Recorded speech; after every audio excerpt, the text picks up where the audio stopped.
What's going on, ladies and gentlemen? Welcome back to another episode of the Ball to Ball series. As you guys know by now, the Ball to Ball series is an opportunity for come home to connect with men about the ups and downs of the hair loss journey, as well as manhood. Today, I got a special guest, my dog, Larry Melton.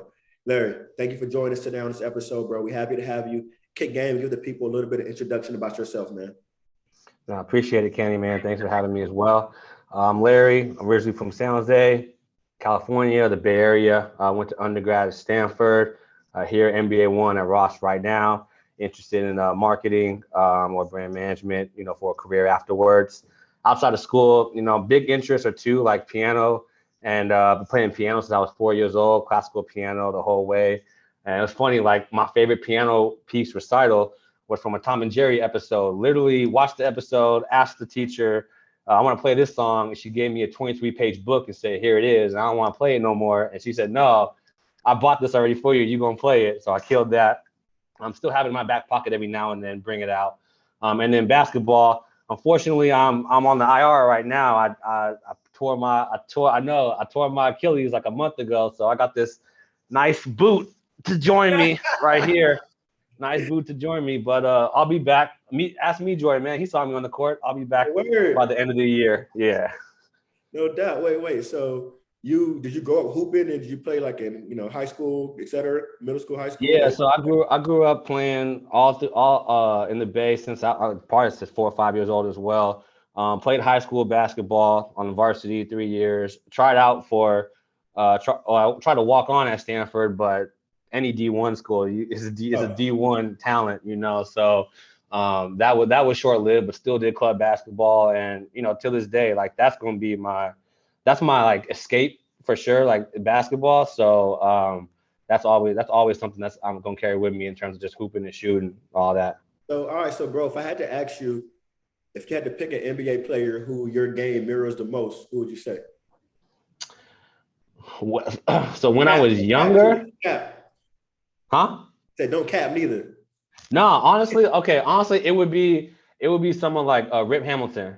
For sure. Okay. Definitely, that was somebody as a kid where I would literally run baseline to baseline, move out the ball. Because, hey, no cap, I don't have handles like that. I can dribble, but I ain't going to cross nobody up. But I'll move out the ball, catch and shoot. So, like, today's game, probably Klay Thompson. Like, I love shooting threes, but growing up, it was definitely like Rip Hamilton, Reggie Miller, Ray Allen, just catch and shoot, running all day. So you got that cash. Your jumper is like that. I've been extending it out, because I'm a Warriors fan. So when they started shooting, I was trying to extend it out too. But definitely stayed behind 3-point line. No doubt. For sure. Next time I get up to Michigan, I got to check you on the court, man. I always try to get some runs on some of the courts up there between the two classes to see what's going on. So I got to definitely get up there and check you out, bro. But yo, again, thank you for joining us, bro, man. Thank you for kicking a little game. One thing though is we talked about the idea of you kind of growing up in San Jose. What does that mean to you? Because one thing we like to talk about at Come Home is the idea of home. Tell me more about the idea of home and what that brings up to you. I would say mostly community and kind of feeling a part of a community. I think in school, I kind of bounced around different friend groups and stuff like that. And also aside from school, like my family's very small and very spread out. My mom's side of the family is on the West Coast. My dad's side family is on the East Coast and the South. And there's only like maybe 8-9 of us total on my dad's side of the family that are still alive. So it was real. I think just feeling a sense of community, feeling a sense of belonging, that was very big for me in terms of feeling like I'm home and feeling I have a place that I can go back and call my own, I can be myself and don't feel like I have to change myself to fit the group that I'm in. Yeah. If that makes sense. So, I mean, that's why college was a big thing too, where even though I went to Stanford at PWI, the Black community was home for me. And even, then you get here at Ross, consortium community and BBSA, it feels like home. So I'm always in search of finding that place, finding a community where I can just be myself, because I can sometimes be the odd man out in groups. So that what I say is a definition of home for me. Oh, no doubt, man. That's super dope. That's super dope. And not to mention, I know you joined the frat or whatever. So that's, that's also something I'm sure that in the community. and even that, yeah. So I'm Omega Sci-Fi. I got the band here, and this dog tag ain't ever leaving me. But yeah, root to the bros. Anybody who's gonna be watching this, but it was funny because my personality definitely didn't match probably the stereotype of the frat. But then when as I was interested and I saw people who also didn't match the stereotype and they were just accepting of me, I thought, okay, now I can see myself in this organization and not feel like I have to change who I am to be part of it. And honestly, on campus, like that was the only organization where I was really active in community service. I didn't do a lot of clubs in high school. I didn't really try to join the BSU or NAACP, but through the fraternity, I was finding my way in and doing mentoring, park cleanups, scholarship stuff, all that. I was feeling like I was doing it my own way and being myself. And so that was, again, it was the community that helped allow me to then put myself out there and do other things because it felt natural to me. No doubt, no doubt. Well, you know how I feel about that. Wrong 1911, but you know what I'm saying? It's still all love regardless, man. It's still all love regardless. So, bro, man, as I see you today, as anybody watching can see, you got the smooth ball and you're rocking it. You know what I'm saying? I love to see the homies out there killing it with the look already. You feel it? It's smooth. Had to. But bro, I know it wasn't always like that, you know what I'm saying? So what I need you to do is hop in the time machine, family. Hop in the time machine, take us back, whether it's middle school, high school, whatever you can remember, and take us back to what kind of hair you had back then. Let's start there. Let's kind of walk through your journey, bro. So I'm low-key jealous of all like the cuts that these kids are having today, because I grew up in the 90s and my dad it was like a low cut fade. Like everything was low cut.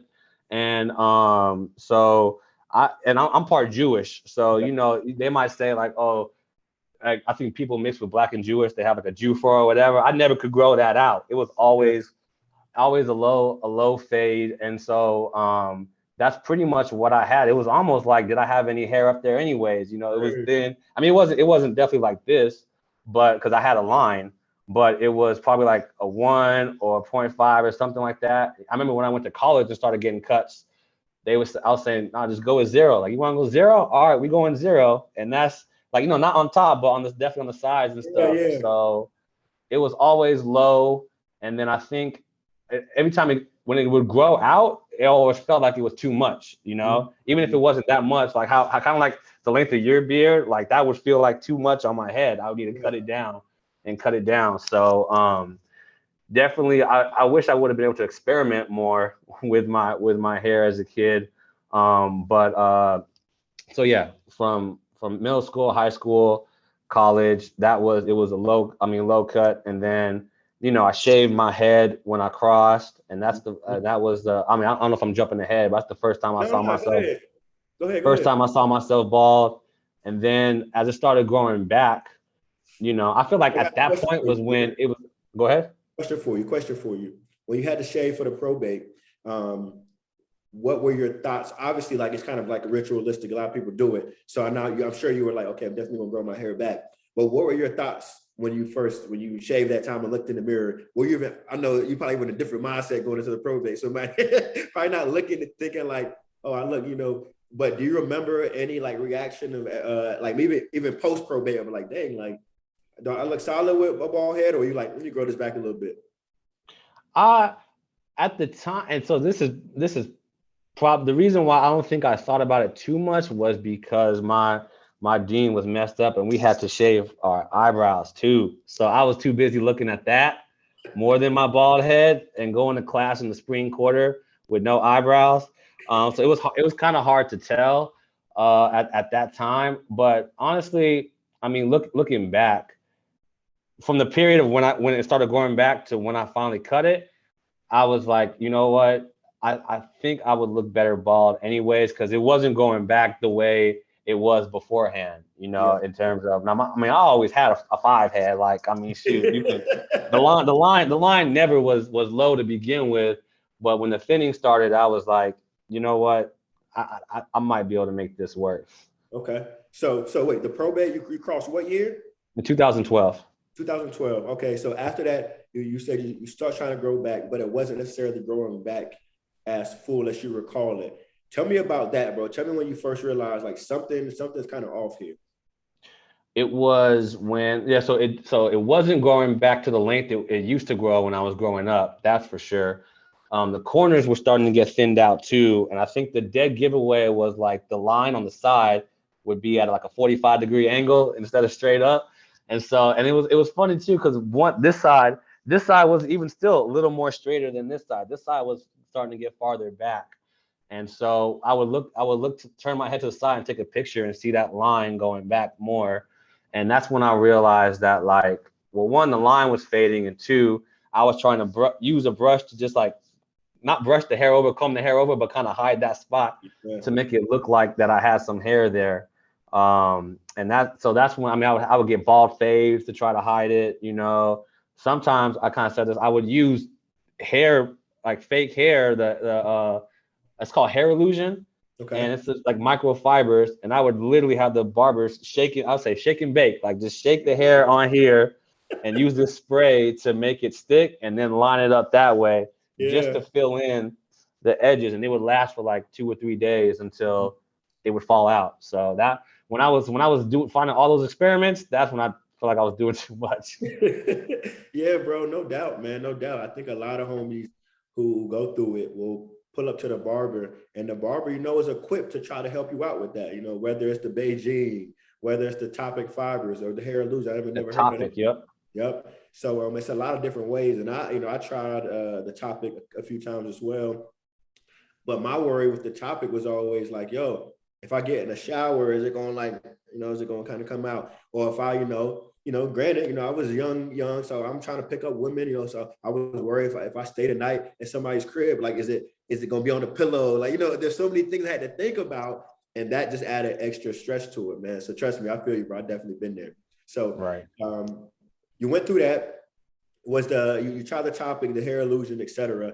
Now, let me know, was anybody else outside of the barber at this point, like peeping game? Was anybody, your homies, families, like, yo, something wrong over here? Or nobody was noticing quite yet?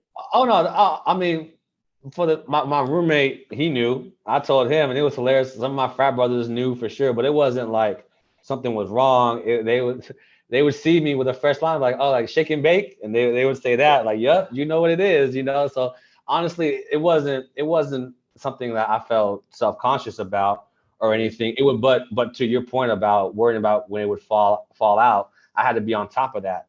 Yep. So I would have I had my own kit at home, and I had my own spray that I bought so that I could kind of fill it in myself if I needed to at the last minute. But it was there were definitely times where I'd forget, or if I hadn't cut my hair in a while, that like you could see it. I could see it myself in the mirror. I would know to look for it more than anything. Yep. Maybe they didn't notice, but I would look for it and see skin and not hair. So, bro, one thing I just realized as you're telling the story is what you really did early on was kind of create that self-deprecating humor. So, like, no, your homies couldn't kill you. So you would be laughing like, yes, I'm hitting the shake and bake. So they would say that, and they couldn't make jokes on you because that was your joke. So you kind of instead of it. Yeah, if you ask my friends, I do that a lot. The self roast is king over everything. And so that was kind of on brand when I knew that was something that was going to come up. Yeah. Oh, man. Okay, that's a dope insight. So anybody watching, man, if you kind of down bad already, you might can get ahead of the jokes by kind of, creating your own joke for yourself, because people ain't going to give you too many jokes if you making your own joke. That's the way, that's defense. You know what I'm saying? You're so active on the defense. Defense is the best offense right there. Talk that talk. Okay, no doubt. So going through that process, got your own at-home kit, trying to make sure that, hey, like if I need to make this thing shake and bake right quick, I can do that too. Now, as you're going along with this, had any time that any woman may have realized that you had something going on, or where like mostly all the women didn't really realize that you kind of was hitting the shake and bake and finessing a bit? I think so. I don't think many women knew, but when it came close to around the time when I did cut it, the girl I was dating at the time, my girlfriend at the time, she knew, because I would share the details with her and stuff. So she knew, and I think she was part of encouraging me to cut it, not in the sense of like that looks bad, but like from 2012 or 2014 when I graduated to 2017 when I did cut it, it was starting to get like worse and worse and worse. So when I started dating her in the beginning of 2017, it was like it wasn't bad with the shake and bake, but without it, I had to put more in to hide it. So it was like you know what, you probably don't look. She could see it before I did that. Like you're not gonna look that bad, bald. And it was really because of my head shape that she and others were like, yeah, your head shape probably perfect for looking bald. So why, like, there's no reason to hold on to it, that kind of thing. Oh man, so that's dope. You kind of had the early encouragement to kind of help you get over that hump. Do you think you would have been able to get over that yourself without, get some of that encouragement, or talk about that?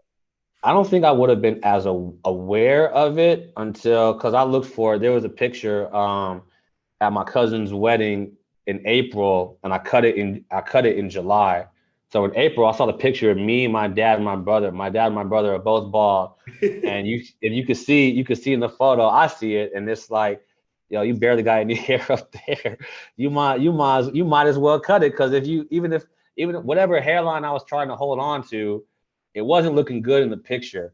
And now that I'm on the other side, when I look at other people who haven't cut their head, I'm like, it looks worse if you're trying to hold on than just cutting it. Because again, I see that line going at an angle and not straight, or like you have the U hairline, that's where it's the line in your forehead is just right here and everything else is back there. Like you might as well cut it. It's scary hours at that point, dog. Yes, for sure. Okay, so you peeped that picture. It's also good to know for the context of folks watching. You did have a older brother, younger brother? Older brother. Yep. Older brother, and your pops was already bald. So you kind of, if to be real, growing up, or as you started coming of age, you're probably already thinking like, that's my future. Yeah, definitely. You kind of seen it coming. So you're getting the good encouragement from your girl at the time and from friends. They're like, yo, you probably look fine, bald. You peep the picture, you're like, yo, I'm wilding because I really don't have any hair there anyway, and I probably paid for that haircut. Yes. Your brother and your pops. So talk to me about how all of those realizations eventually got you to the point where you was like, yo, I think I'm ready to come home. I think they all spoke. I'm a big believer of like things happen for a reason. So all those things, and it was around my 25th birthday. So I kind of looked at it as like a turning point in my life where it would change, like it would change how I would carry myself going forward. And so I think all those things, they were just different things that were pulling me to where I was gonna eventually have to go anyways with coming home. So when I look back, just like all those things adding up, seeing that picture, I think was the final straw. But from trying to shake and bake, for some reason, trying to grow waves as if that was gonna hide my hairline. And I don't have, I don't have the hair for waves as it is, or at the time anyways. And then the encouragement, all those things just added up, and it was like, let's do it. Let's change how, change not just like how I'm gonna look, but how I'm gonna carry myself. What kind of man am I gonna be? It was kind of like leaving that stage behind. And I turned 25, so things are different now. So this will be added to that change or that difference. So we're about to get into one of the really good parts of your journey here. Before we do that, I want to circle back to your brother and your pops, because they were already bald. Did you ever have conversations with them about like, yo, all right, like I'm here right now. What y'all think? Should I go ahead and shave it? Did you ever talk to them about it at all? I didn't talk to them about it too much. I called my dad immediately afterwards though, and asked him about, the care routine, how often he shaved and everything. But my dad was bald from when I can remember. I think he had hair when I was born, but I think within the first 2 years he cut it all off too. And he was old when I was born, so he had just the hair on the sides, and then he decided to shave it all off. So I've always seen him as bald. So it was kind of an impulse. excuse me, it was kind of an impulse decision when I cut it to just get it out the way, like ripping the Band-Aid off. Like, let's just do it because I didn't like the look with the hair at that point. But right after is when I started asking him about the routine and everything. Okay, but and your brother, who's closer to your age, y'all didn't really chop it up about. So he's actually older. So he's my brother on my dad's side, and he's 40.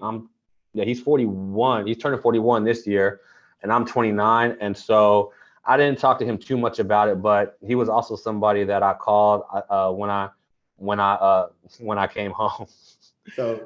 So you just finished talking about how like you were thinking like, yo, I'm turning 25 now. There's some changes being made in my life. And now, me deciding to finally come home is just going to be a part of that transformation, that evolution, of that upgrading of myself as a man. So let's get to that day, bro. You said that upgrade. That upgrade was it because I don't want to say it was. I was thinking it was childish to hold on, but it was like, yeah, I'm upgrading to a man. This is gonna be my look, right? And I was growing the beard senior year. I didn't think I could grow a beard before until senior year of college, and so I had that as well. So that was probably also a big reason why I cut it, was because I was able to grow facial hair, and that made me feel more comfortable. I can't tell you how many times I looked up photos of Common and Boris Kojo to be like, all right, I got it. They got that. I can do that too with this. So yeah.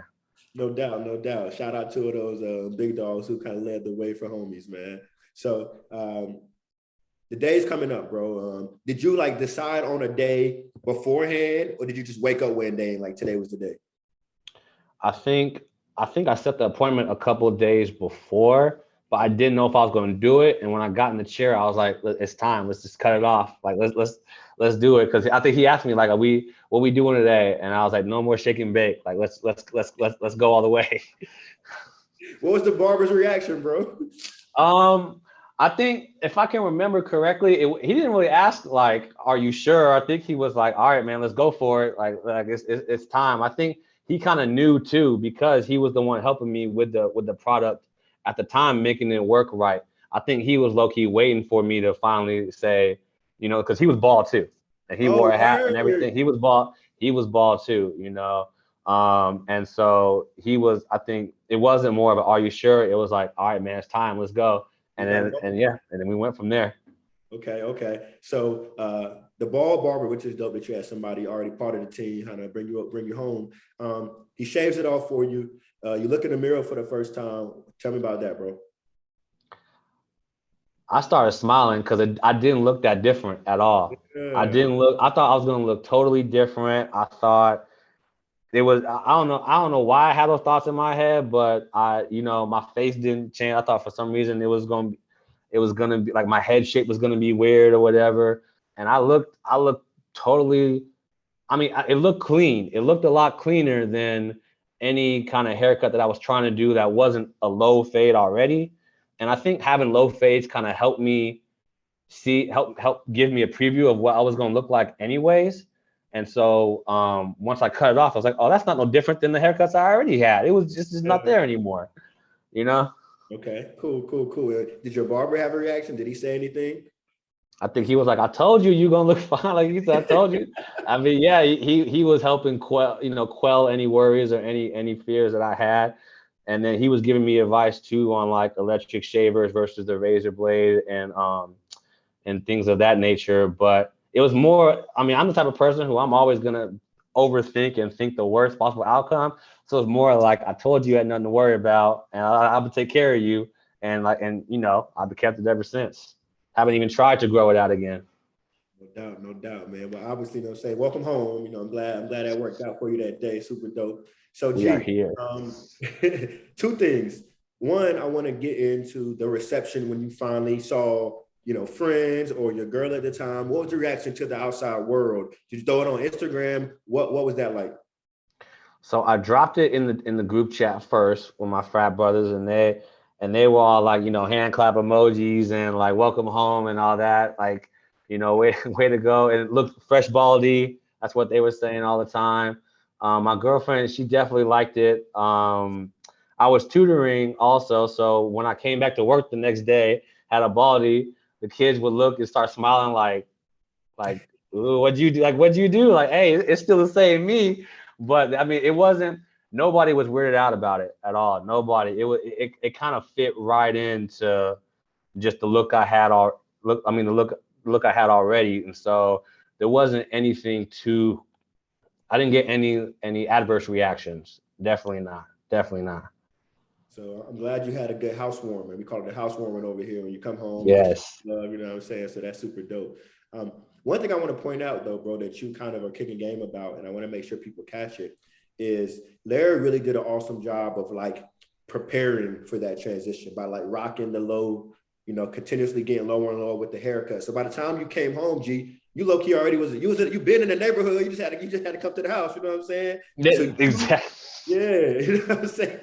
I've been going crazy with the analogies, but you feel me? Like you were so close to being home already that it really made no difference, and it was an easy transition. And I think that's some game that somebody that's watching who is still dealing with hair loss can definitely can learn from, bro. No, I definitely agree. I mean, I had plenty of practice from a kid having all those low cuts, but I think at that time, that was my style, and no one was questioning, the low fade or whatever. It's a common hairstyle. Don't get me wrong. And truly, when I cut it off, it didn't look that different from the haircuts that I had my entire life.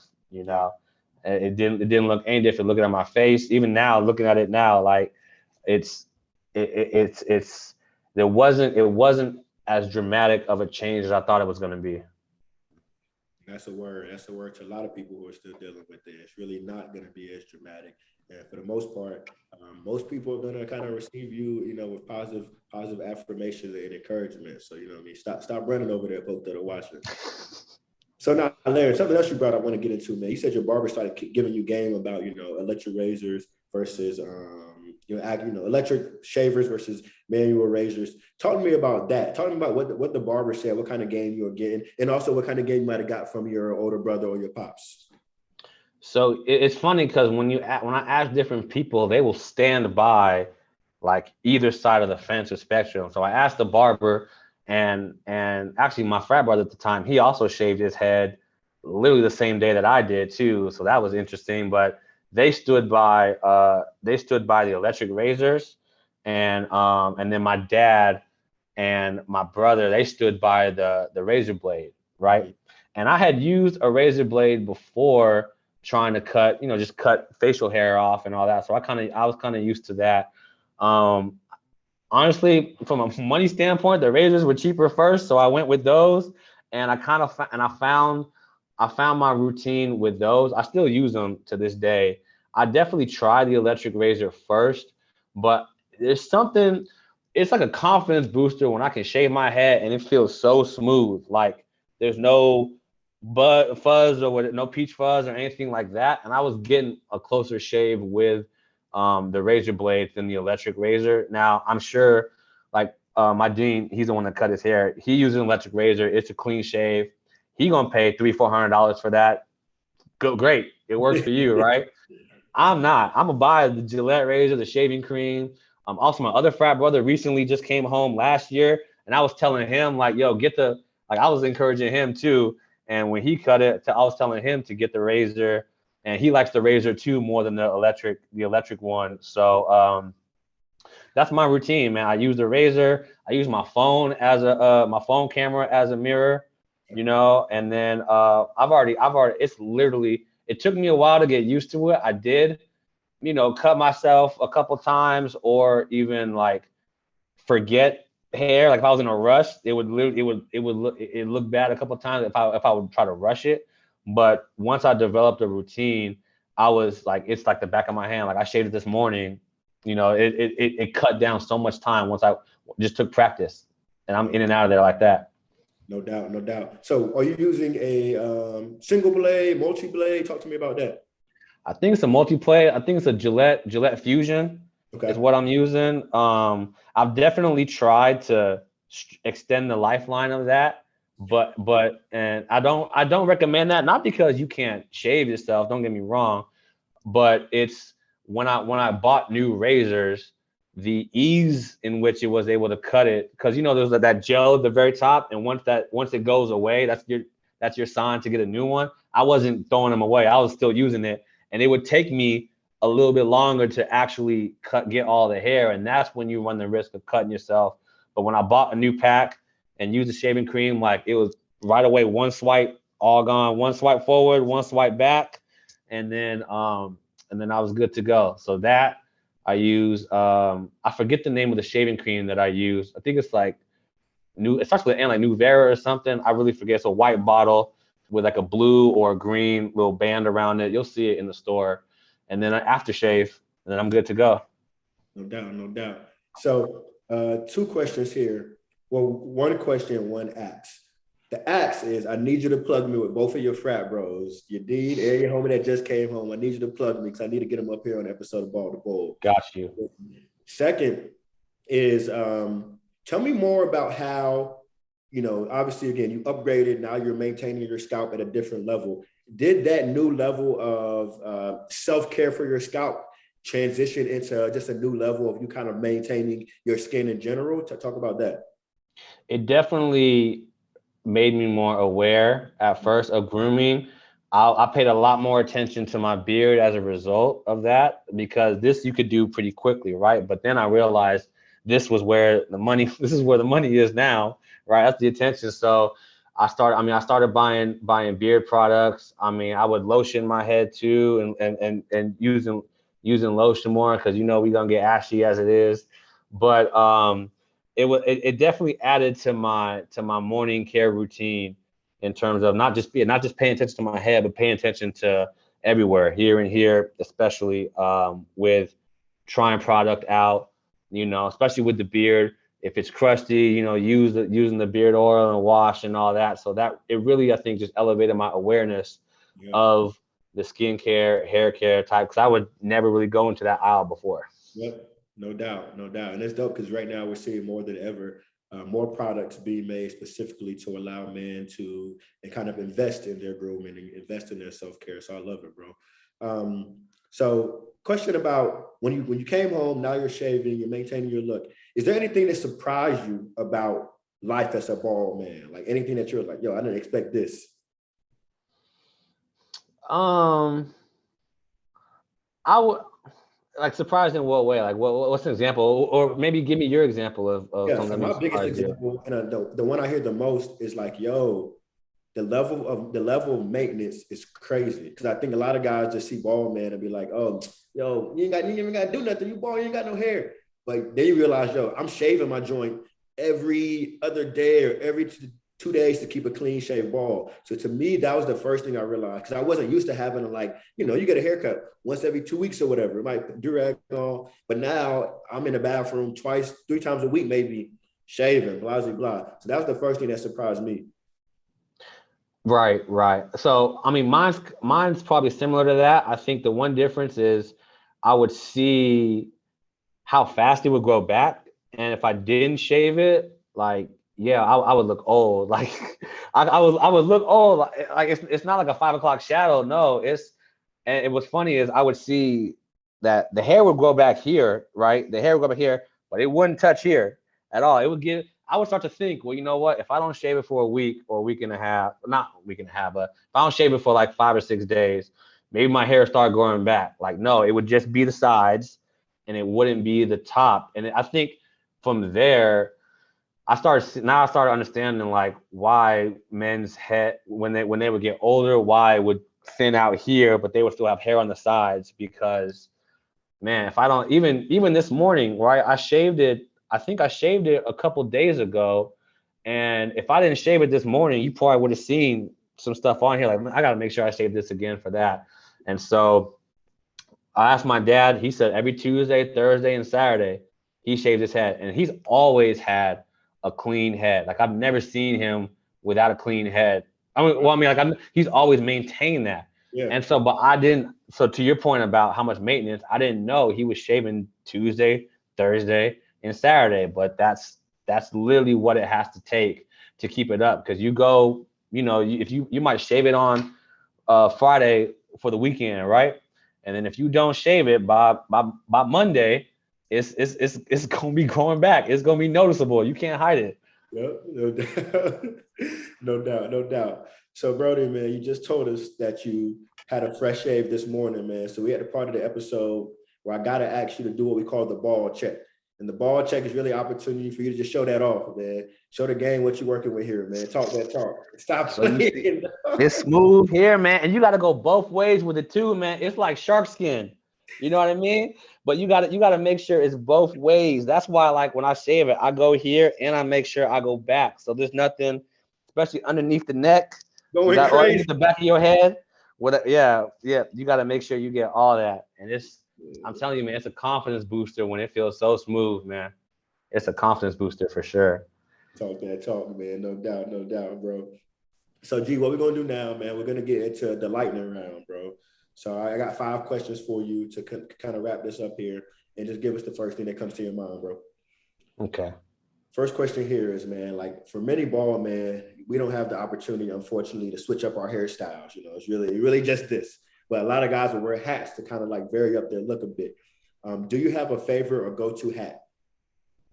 So I got 2 because this is my first one. So growing up in the Bay, man, Raider fan. So I got my Raiders hat here with me. I definitely rock that. The 47 dad caps. These dad caps are my favorites, low key, because I used to try to wear snapbacks and I never liked. That was also one reason why like I was hesitant at first to cut my head was I didn't like how I looked wearing snapbacks, and shopping at lids and all that. But when I found the dad hat, I was like, okay, I can wear hats, and that made me feel more confident cutting my hair too. So definitely the 47, and then the Michigan crew hat. Yes, That's I'm rocking that everywhere on campus.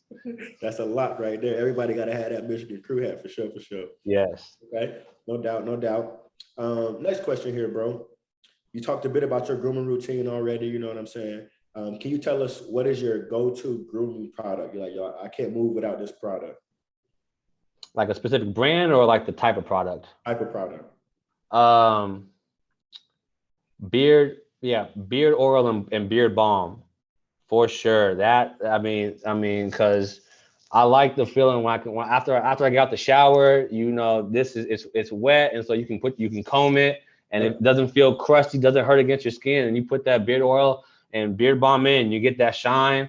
Like I have to do that every morning for sure. Otherwise, just like when you don't shave your head, it'll show up. Man, that hair will have a mind of its own if you don't get it right on the beard. Absolutely. All right, but what we're gonna get into next, man. You mentioned a few of the iconic ball men earlier. I think you mentioned Common, Boris Kojo, some homies that you peeped. Like, okay, yeah, they doing it. I can do it too. So if I had to ask you, man, if you had to pick the top 4 most iconic ball men, dead or alive, that you would say, yo, these 4 will be on the Mount Rushmore of ball men, who would those 4 be? The 4 that come to mind, so I'm gonna put Common and Boris Kojo up there, and then I'll put my sports icons that I like, Michael Jordan and Barry Bonds, for sure, and Barry Bonds. Yeah.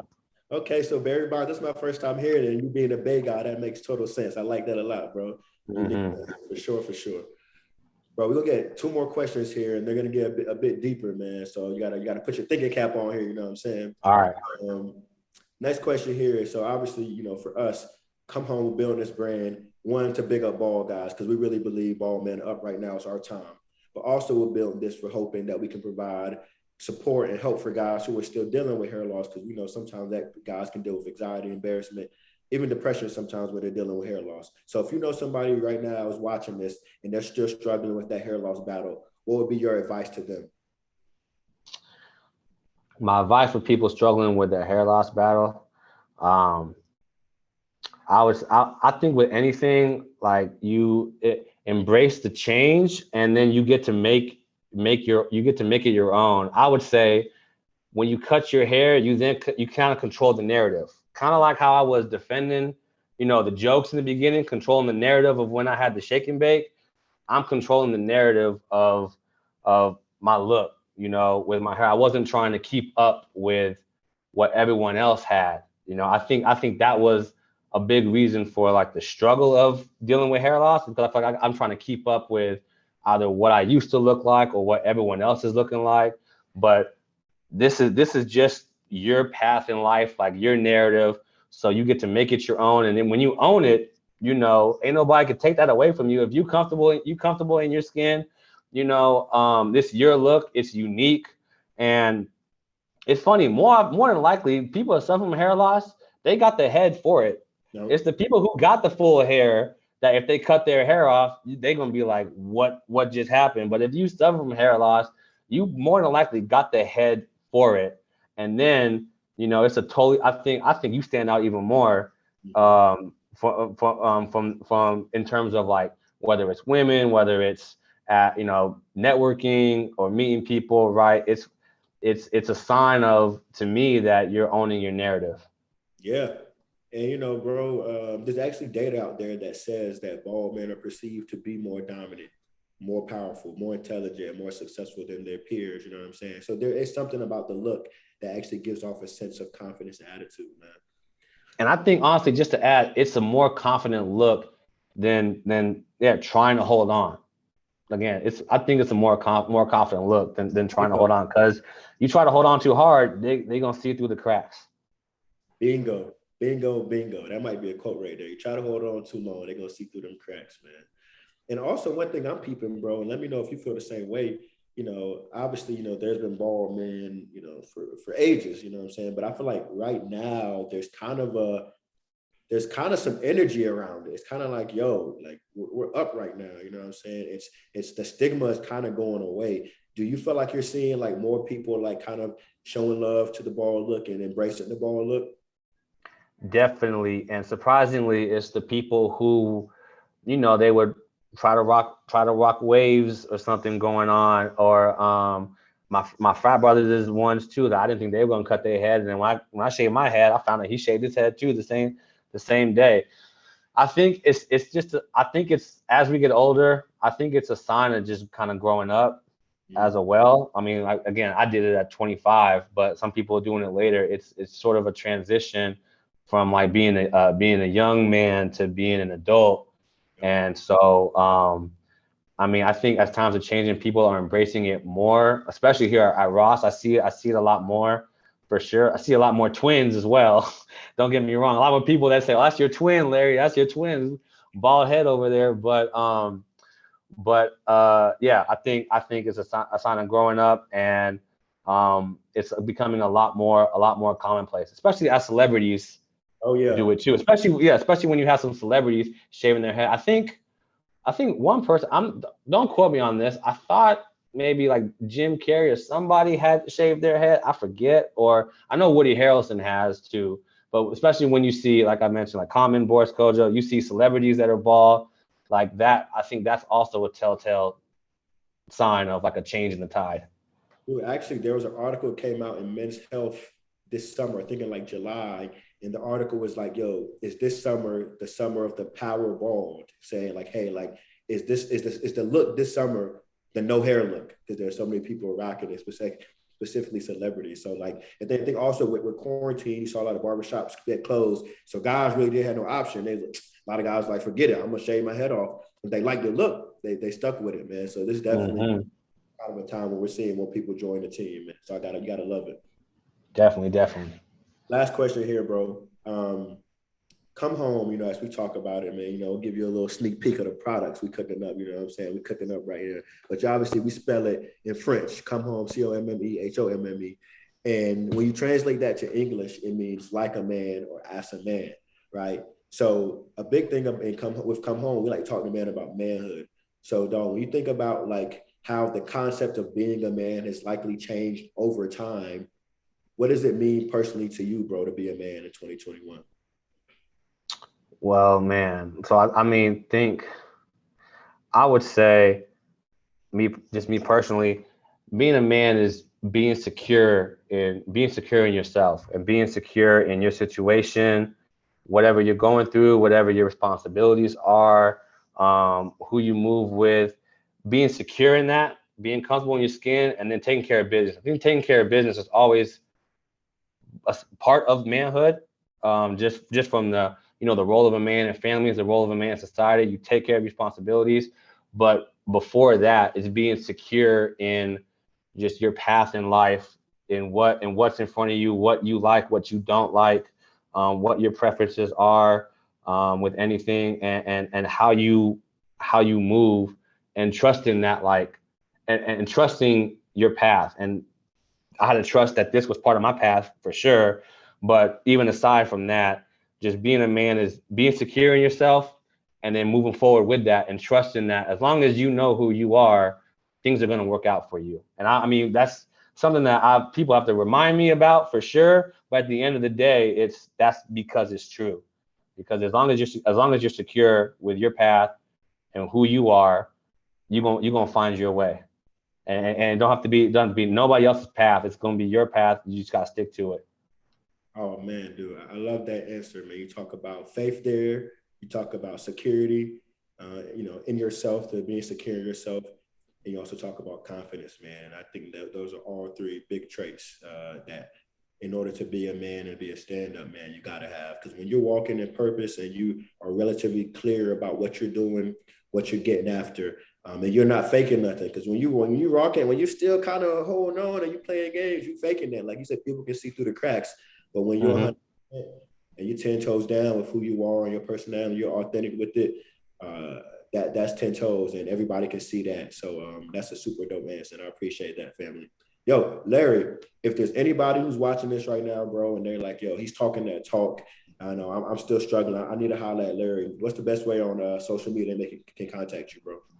Hey man, you could do Instagram. I got all kind of nicknames, but Larry Hova, LARRR_HOOVA. And then, I would say Instagram there for sure is the best place. My LinkedIn, Lawrence is my government name. Lawrence Walter Melton, a name you can trust. That's my tagline right there. And you can find me on LinkedIn there as well, and we can kick game. Oh man, hey bro, we appreciate you 10 times for joining us today, man. This has been a super dope episode. Everything from hearing about you growing up back in the Bay, being an Oakland Raiders fan, Barry Bonds fan, talking about Warriors fan. I didn't bring that up. Warriors fan. Got to. That's number one right there. we Got still to. go. We gotta put that jumper to the test. Believe that. You know what I'm saying? Hey, it's documented, bro. On my Instagram, it's documented. Go see it. Say less, man. It's been another dope episode of the Ball to Ball series. Shout out to my boy Larry for posting up with us today and just kicking game, man. So to everybody watching, hope y'all got some good insights. You can catch this whole thing on YouTube as well. Yo, until the next episode, y'all stay ball and y'all stay bold, and we'll see y'all next time. Yes, sir.